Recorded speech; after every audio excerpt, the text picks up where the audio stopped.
ये जो साधु संत हैं दूसरे, जैसे आसाराम जी और इनके अरे इनका सालों का नाम भी मत लो। हाँ हाँ, हाँ, ये संत यहाँ इन जिन लोगों का नाम हाँ। नहीं लेने का गुंडा को, सही बात। गुंडा लोगों का। इस साले महात्मा है, बदनाम करते हैं संसार में।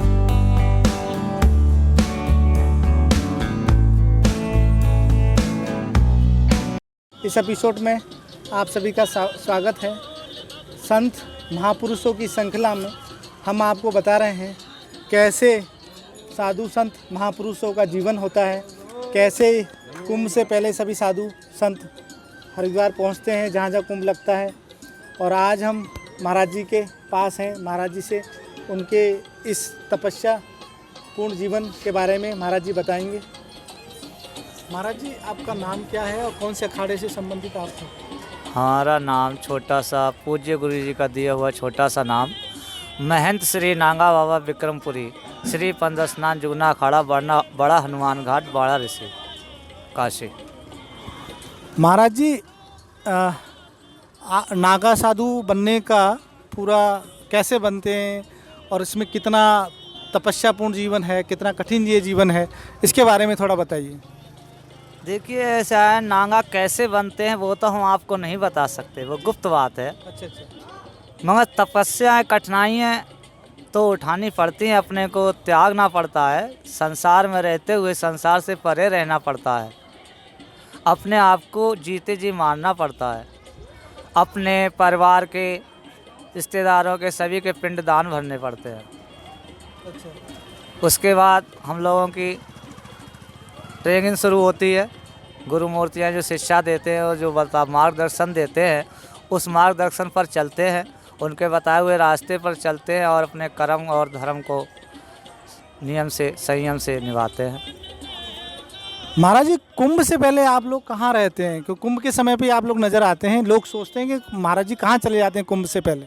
ऐसा कुंभ से पहले सब अपने अपने स्थानों पर चले जाते हैं। कोई कहीं चला जाता, कोई कहीं चला जाता, जिसको जहाँ मन करता है वहीं अपना भजन करने लगता है। कुंभ में एक साथ सब हम लोग इकट्ठे होते हैं। 12 वर्ष में कुंभ पड़ता है। उसके अधिकारी लोग हमारे हमको सूचनाएं देते हैं। पहले चिट्ठियों द्वारा देते थे, अब डिजिटल मामला हो गया है, इलेक्ट्रॉनिक सिस्टम हो गया है, तो अब जो है मोबाइलों द्वारा संदेश मिलते हैं हम लोगों को। टीवी, समाचारों, अखबारों द्वारा संदेश मिलते हैं। उसी के अनुसार हम लोग सब यहाँ इकट्ठे होते हैं और अपने कुंभ में यहाँ आके अपना भजन करते हैं।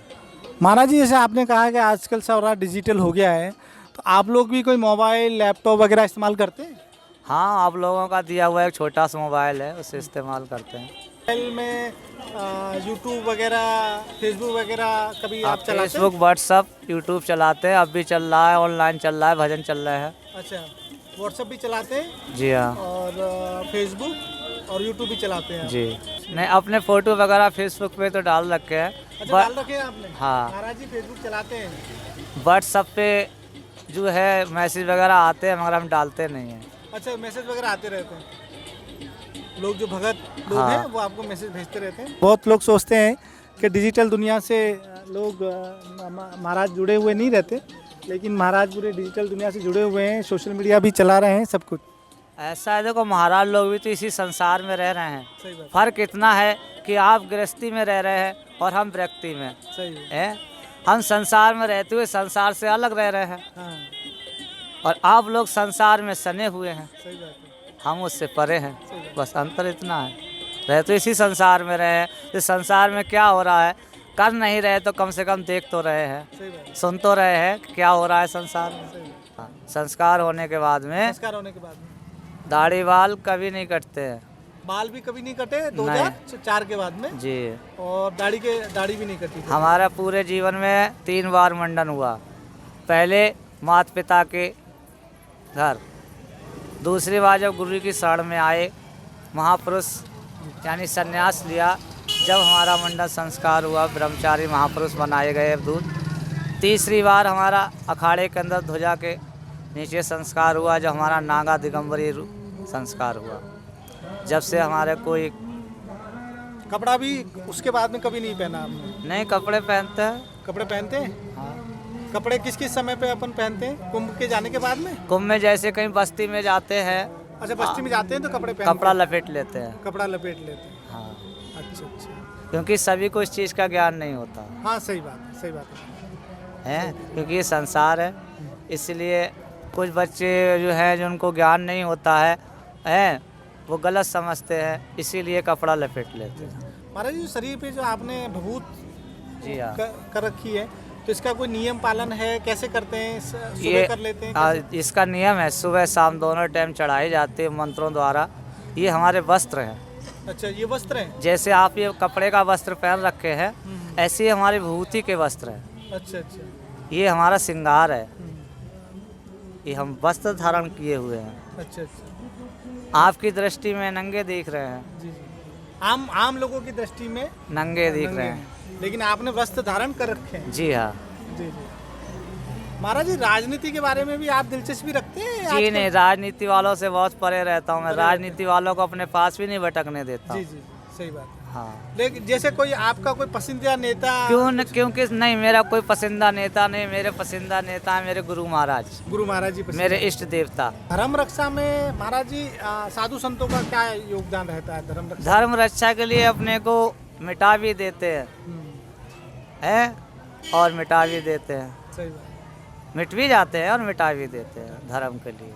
जी जी मर जाएंगे, मार देंगे धर्म के लिए। जी। अधर्म अपने सामने नहीं होने देंगे। सही। ये जो साधु संत हैं दूसरे, जैसे आसाराम जी और इनके अरे इनका सालों का नाम भी मत लो। हाँ हाँ, हाँ, ये संत यहाँ इन जिन लोगों का नाम हाँ। नहीं लेने का, गुंडा को, सही बात। गुंडा लोगों का, इस साले महात्मा है, बदनाम करते हैं संसार को। है 80 साल की उम्र में बहन जो 16 साल की लड़कियां रखते हैं, अयासियाँ करते हैं। ये महात्मा है, ये आसाराम, राम रहीम, ये साले इनका नाम भी नहीं लेने का, जिक्र भी नहीं करना अखाड़े के अंदर किसी से, नहीं तो कोई बहुत मारेगा। मैं तो खाली समझा ही रहा हूँ तुम्हें। सही बात। और ये कहते हैं ना कि बाबा लोग तो चिलम गांजा और इसी में डूबे रहते हैं, ये कितना सच है? कि डूबे हैं तो क्या, ये तो इसमें का डूबे, नहीं तो अपने को उसमें लीन कैसे रहेंगे। सही बात है। ये गांजा क्या है? ये दवा भी है और नशा भी है। इसको 24 घंटे पियोगे नशेड़ी बनोगे, इसको दवा में यूज करोगे तो ये तुमको पौष्टिक देगी, तुम्हारे दिमाग को ऊर्जा देगा, काम को नष्ट करेगा। सल्फा जो पीते हैं साधु संत, ये काम को नष्ट करने के लिए पीते हैं। जैसे आप लोगों के अंदर काम कित्र होता रहता है, जागृत होता है, आप लोग उसको नष्ट नहीं कर पाते, हम लोग उसको नष्ट कर देते हैं। सही बात।